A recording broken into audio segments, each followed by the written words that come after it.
bisa dibilang aku benar-benar dari nol, jadi ngerasa tuh growth-nya aku bisa ngerasain ya nggak langsung cepet, nggak yang langsung viral gitu. Tuh makanya aku lihat di FYP aku kayak wah yang satu tentang mahar, yang satu tentang dancing, pokoknya bener-bener kita berdua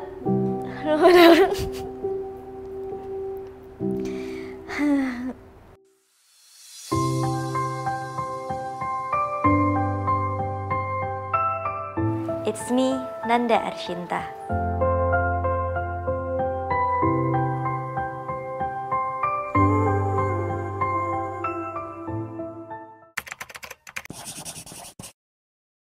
Aku pertama kali itu bikin video itu bikin makeup. Jadi makeup sehari-hari aku. Banyak juga yang minta aku dulu di SFM tuh pertama kali kayak, Nan coba dong bikin makeup daily. Nah itu akhirnya aku bikin tuh iseng-iseng bikin makeup daily. Terus tiba-tiba ada banyak requestan kayak coba dong bikin makeup wisuda juga, bikin makeup keundangan juga. Akhirnya aku turutin dan mulai dari situ mulai banyak lah yang request karena mereka seneng kan requestnya diturutin. Terus aku juga pernah ikutan salah satu lomba yang diadain oleh beauty vlogger Kadelania Marvella dan itu hadiahnya benar-benar makeup high end. Nah jadi saat itu aku ikutan buat dapetin makeupnya karena makeupnya lumayan banget. Saat itu kan aku modalnya itu dari makeup mama, jadi kayak aku minjem makeup mama doang gitu, aku nggak beli sendiri. Akhirnya aku pengen punya makeup itu dan itu banyak banget makeupnya dan bener-bener high end brand semua yang mahal-mahal lah saat itu kan. Terus akhirnya aku ikutan, itu aku bikin Sweet 17 makeup. Jadi saat itu aku juara 2, aku menang tuh pertama kalinya aku punya makeup lengkap dan mahal-mahal semua. Nah dari situ aku jadi modal utama aku untuk bikin video-video selanjutnya. Menurut aku followers adalah teman-teman online aku, kayak aku juga merasa interaksi sama mereka tuh bener-bener nyambung karena kan ya sesuai ya mereka nge-follow aku sesuai dengan kesukaan mereka mungkin. Jadi aku bisa sharing-sharing banyak ke mereka, terus juga aku bisa kasih ilmu-ilmu kayak nih caranya makeup kayak gini, jadi mereka juga senang. Terus juga aku kan bener-bener mulai dari nol ya, bener-bener saat itu tuh YouTube masih sepi banget, kayak masih belum ada anak-anak yang cita-citanya jadi YouTuber gitu. Dulu tuh masih yang guru, dokter. Nah, itu aku udah berkecimpung di situ. Nah, jadi kayak bisa dibilang aku benar-benar dari nol. Jadi ngerasa tuh growth-nya aku bisa ngerasain ya nggak langsung cepet, nggak yang langsung viral gitu. Menurut aku pekerjaan nggak ada yang gampang, nggak ada yang susah ya. Kayak maksudnya nggak ada yang benar-benar gampang ya udah enak banget gitu, nggak ada. Pasti ada jatuh bangunnya, ada suka dukanya. Jadi pasti sebagai konten kreator tuh nggak melulu gampang, nggak melulu mudah gitu. Sisi lainnya kalau menurut aku kayak kita tuh harus dituntut untuk selalu up to date. Jadi harus ikutin tren-tren. Kita nggak bisa kayak ya udah bikin video semau kita. Menurut aku ini bagus, tapi sebenarnya itu nggak masuk ke trennya. Terus juga dikejar-kejar deadline. Itu paling jadi benar-benar ya dikejar deadline, kita harus terus-terusan bikin konten. Terus juga privasinya sih, jadi kayak privasinya lumayan terganggu. Kadang tuh kalau misalkan kayak dulu aku pernah putus, terus udah gitu aku balikan sama suami aku, itu kayak benar-benar pada nge-hate aku semua. Juga pada pada bilang ya nggak cocok lah ini itu. Terus juga privacy juga. Aku pernah kayak aku lagi sama suami aku jalan, terus kayak ada yang motoin kayak gitu, kayak terus dilempar ke yang lain, ke base lain kayak nih ketemu Nanda Arshinta ketemu sama pacar barunya nih yang kayak gitu. Jadi kayak privacy bener-bener lumayan terganggu sih. Pertama kali itu aku dapat hate comment bilang katanya makeup aku monoton, gitu-gitu aja, biasa aja, nggak kayak ini, nggak kayak itu. Sampai akhirnya aku kayak ngerasa emang iya ya. Tapi aku ngerasa ya karena kanvasnya gini-gini aja ya makeupnya gini-gini aja. Tapi itu yang bikin aku evaluasi diri kayak oh mungkin aku harus coba yang lain. Aku pernah coba makeup bold tapi nggak cocok di aku. Terus udah gitu aku sempat vakum juga saat itu. Aku benar-benar down karena aku putus dan banyak juga yang nge-hate aku takut ngecewain mereka, takut nggak sesuai harapan mereka, jadi lebih baik ya udah aku mundur aja. Aku sempat mau quit kan saat itu, karena ya aku takut ngecewain mereka, nggak sesuai dengan harapan mereka. Jadi saat itu aku benar-benar ya down banget. Dan pas aku comeback, aku evaluasi diri, kayak apa yang kurang dari diri aku, dan aku ketemu suami aku lagi, dia benar-benar jadi support system aku untuk bikin hal-hal yang baru. Jadi aku mulai start bikin face painting, kayak aku coba hal-hal yang baru. Saat itu juga lagi pandemi, jadi kayak banyak waktu di rumah, aku coba bikin gambar-gambar di muka aku. Bahkan aku sendiri gak bisa gambar di, gak sebagus di muka sih, gak bisa gambar di kertas. Jadi kalau di kertas tuh masih yang kayak susah, tapi kalau misalnya di muka tuh udah luas karena udah tahu kanvasnya sendiri kan. Jadi mulailah di situ aku belajar, aku serap semua hate comment yang bilang makeup aku monoton. Kayak aku langsung kasih lihat kayak, nih aku udah bisa nih, aku bisa yang baru, aku bisa cobain face painting, aku bisa tampil beda. Aku makeup itu untuk diri aku, bukan untuk orang lain, bukan untuk suami aku, bukan untuk nyenengin orang lain, nyenengin followers aku, tapi untuk diri aku sendiri. Aku bisa percaya diri, aku bisa mencintai diri aku sendiri, dan aku syukuri itu dengan makeup gitu. Aku tuh pacaran itu 30 Mei 2011, terus putus, terus habis itu dia mau ngajakin balikan aku pas di 30 Mei juga. Jadi kayak biar udah kita lanjutkan lagi kisah cinta kita gitu kan. Tapi dia telat nembak, jadi aku keduluan sama orang lain. Jadi 2 hari, jadi aku ditembak sama orang lain itu 28 Mei, dan suami aku mau nembaknya 30 Mei, jadi telat 2 hari. Dan dia mikirnya kayak ya udahlah, tungguin aja bentar lagi putus. Dia nungguin 5 tahun. Jadi ya udah dia, tapi dia benar-benar ditungguin. Pas aku putus lagi itu benar-benar dia langsung gaspol. Pertama kali itu dia tahu aku putus dari story adik aku. Jadi dia masuk ke close friend adik aku lagi nangis-nangis putus, terus kayak dia langsung nanya, "Kenapa Nanda?" Terus iya habis putus dia langsung dia ngechat aku. Dia sempat kayak sempat sama orang lain juga, tapi kayak ya nggak terlalu inilah, kayak dia mencoba untuk melupakan aku, mencoba move on, tapi ternyata gagal, dan akhirnya tahu aku putus langsung digaspol lagi. Waktu nembak aku lagi sebenarnya saat itu aku udah takut. Aku takut, kan 5 tahun ya putus, itu aku juga gagal nikah saat itu ya. Jadi aku takut mencintai orang baru, terus juga takut berkomitmen. Jadi kayak bener-bener ya udahlah kita jalanin dulu aja. Kalau emang lo serius sama gue ya udah ayo. Tapi ya jangan pacaran dulu deh, takut. Terus akhirnya dia buktiin, kayak dia perjuangin aku, dan ya udah dia langsung ngajak nikah setelah 2 tahun pacaran. Jadi pertama kali dia ngedeketin aku itu dia bikin clue-clue gitu. Jadi kayak where am I? Aku harus tahu clue selanjutnya di mana. Dan saat itu aku nggak tahu dia siapa. Dia pertama kali tuh cuma kirim buket bunga.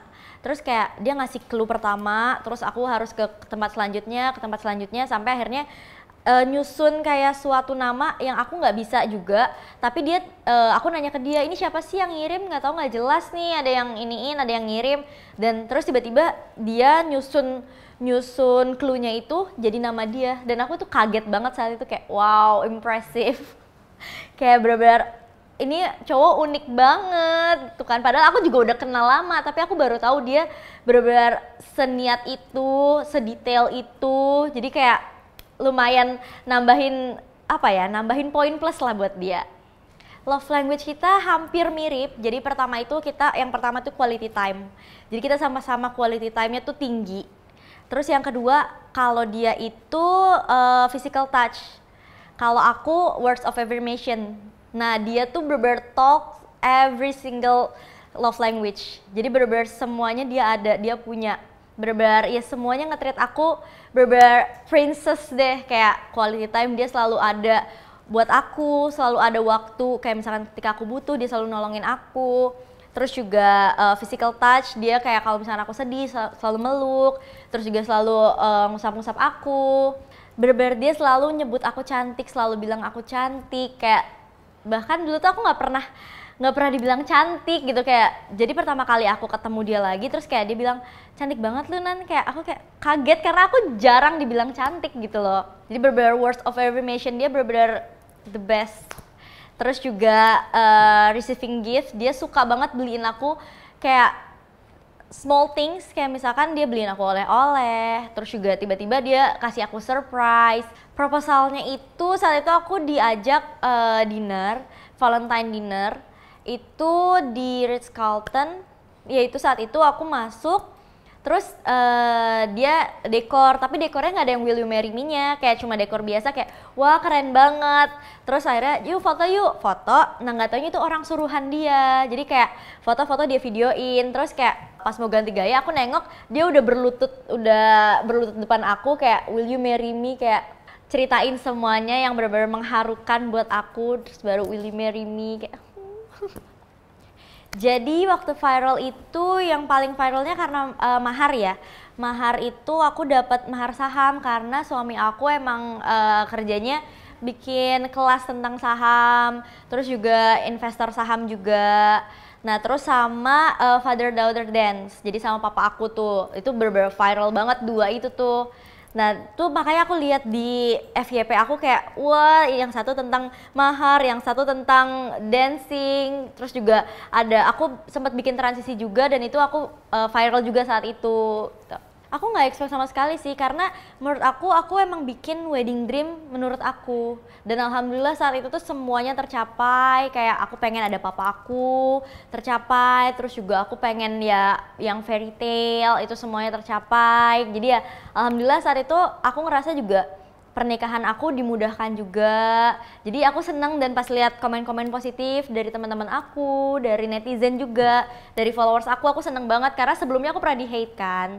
Jadi kayak aku ngerasa ya mereka sekarang udah ngedukung aku dan nerima pilihan aku gitu. Aku merasa dia he's the one itu ketika aku ngerasa cuma dia yang bisa nge-treat aku, nggak ada yang bisa nge-treat aku sebaik dia.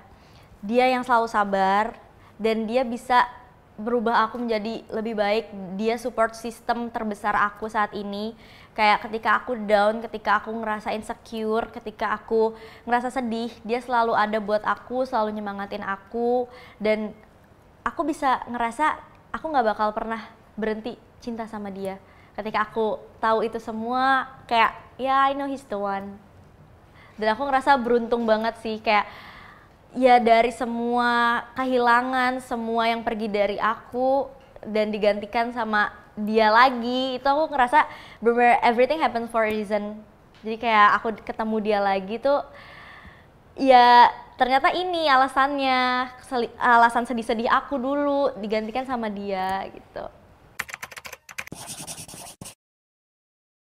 Jadi awalnya tuh plan aku pengen pacaran dulu kan, tapi aku nggak mau yang nunda, yang ya udahlah sedapetnya, karena kan pasti kan dikasih tuh sesiapnya kita, sesiap mental kita. Jadi ya udah apapun yang dikasih aku terima. Jadi alhamdulillahnya sebulan kemudian aku hamil.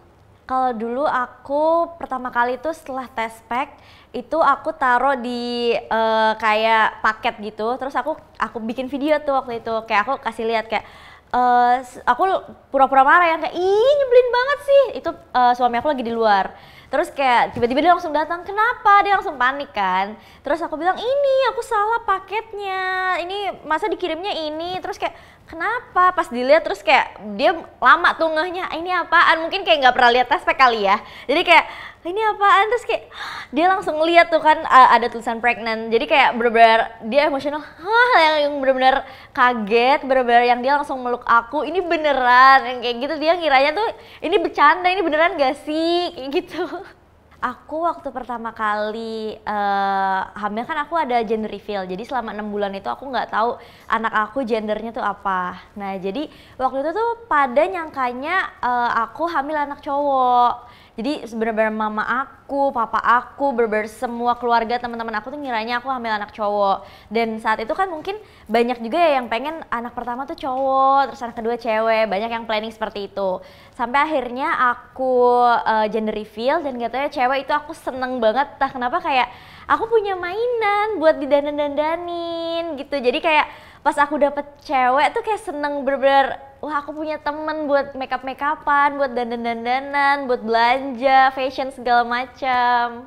Pertama kali ngerasain tuh aku alhamdulillah nggak ada mual-mual. Jadi kayak ngerasain sempet kayak mungkin capek di awal-awal bulan trimester awal itu kayak apalagi darah aku rendah kan, jadi kayak gampang capek, terus juga aku pernah pingsan sekali juga, tapi nggak pernah mual-mual yang muntah-muntah terus nggak mau makan, tapi ya itu pernah pingsan. Jadi suami aku benar-benar yang care banget saat itu, kayak takut aku kenapa-napa gitu.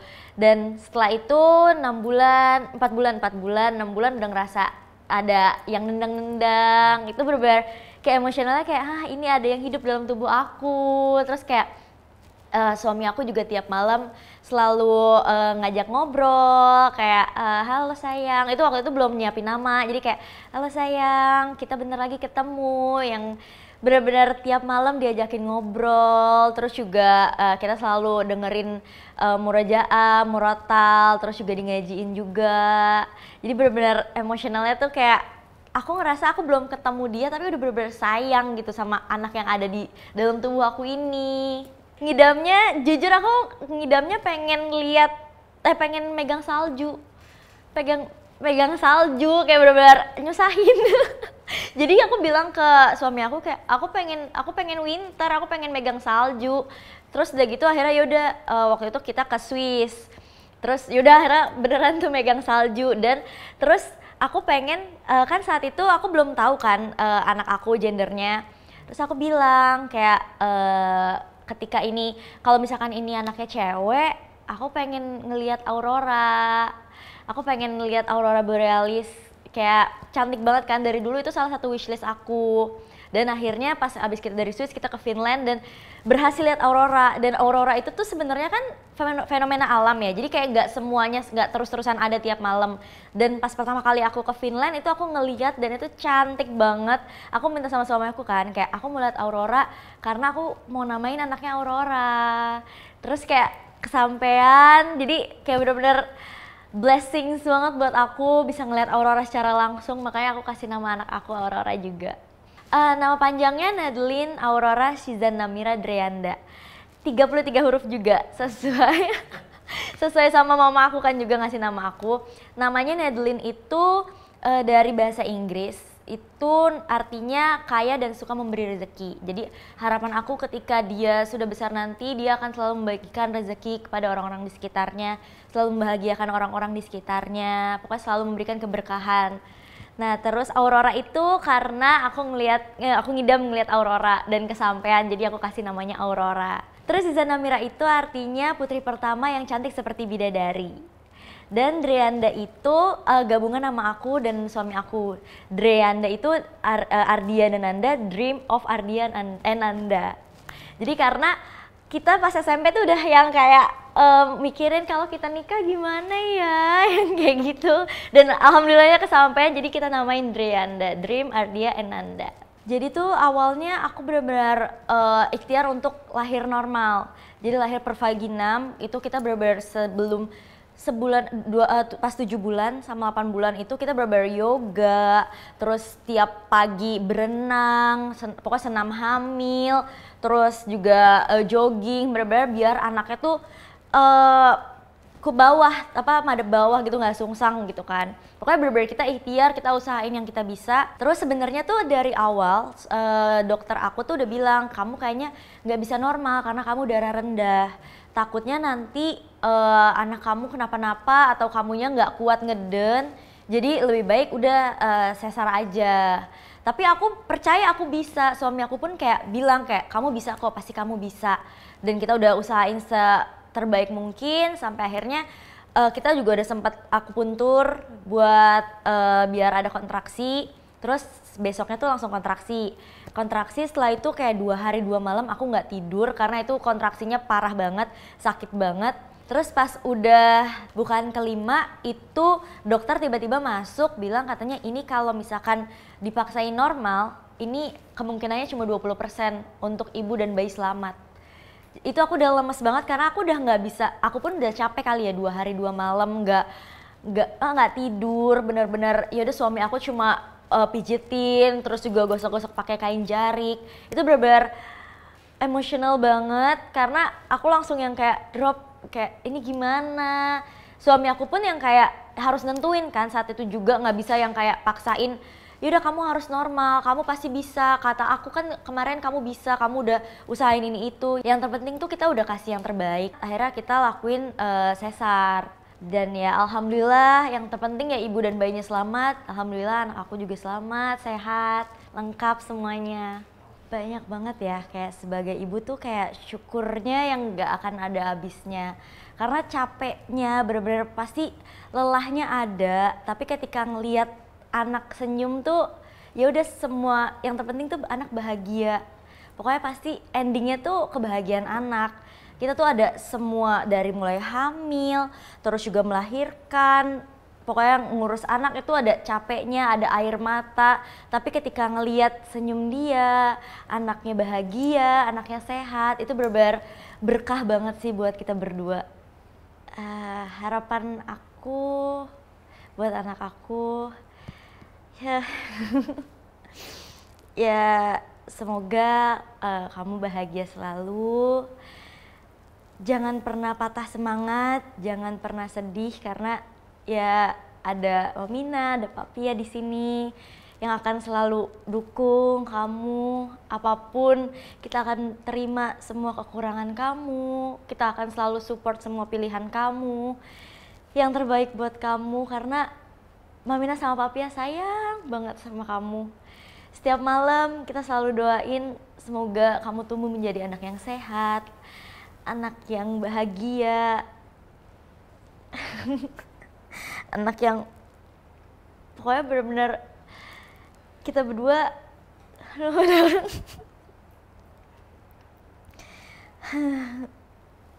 ya kita berdua benar-benar ngedukung apa yang kamu pilih.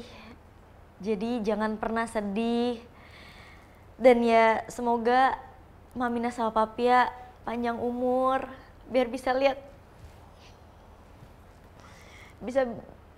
Nedelin tumbuh jadi anak yang pintar, anak yang sehat, anak yang bahagia.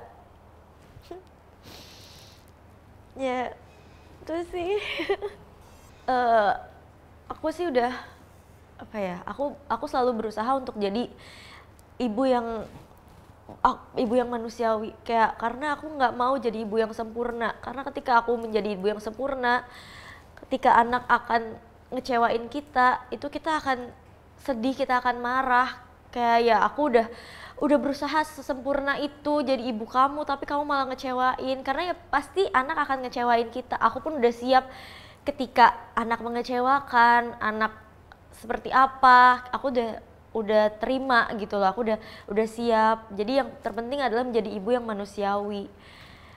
Aku cuma takut ya aku nggak bisa jadi pribadi yang baik untuk anak aku, karena kan pasti dia akan ngikutin aku, dia akan tiru semuanya dari aku, dari suami aku. Jadi ya setiap ibu pasti pengen jadi yang terbaik untuk anaknya. Kita selalu mengusahakan apa yang terbaik untuk anak kita, apa yang buat dia bahagia, apa yang buat dia sehat, apa yang buat dia merasa tenang, nyaman, aman. Dan aku rasa insya Allah aku udah keluarin semuanya, udah jadi ibu yang terbaik, aku udah usahain semua. Dan ya aku harap anak aku juga merasa seperti itu. Dari yang udah aku alamin, aku belajar untuk ikhlas. Karena setiap yang pergi dari aku, setiap aku dipisahkan dengan sesuatu yang aku harapkan, dan semua yang aku harapkan tidak sesuai dengan rencana aku pada awalnya, aku rasa ya itu adalah skenario terbaik. Aku yakin akan diganti dengan hal yang jauh lebih baik. Karena everything happens for a reason. Aku bisa di titik ini sekarang itu pasti juga karena sedih-sedih aku dulu. Ya kalau misalkan aku nggak dijauhin teman-teman aku, mungkin aku nggak bisa dapetin orang-orang yang sayang sama aku, teman-teman yang benar-benar tulus sama aku. Kalau aku nggak dipisahin sama orang yang aku sayang, aku nggak mungkin ketemu sama orang yang benar-benar nyayangin aku, yang benar-benar ngelindungin aku. Dan ya aku bisa ketemu mereka semua, aku bisa ada di posisi ini juga pasti karena itu. Jadi ya everything happens for a reason, aku selalu percaya itu.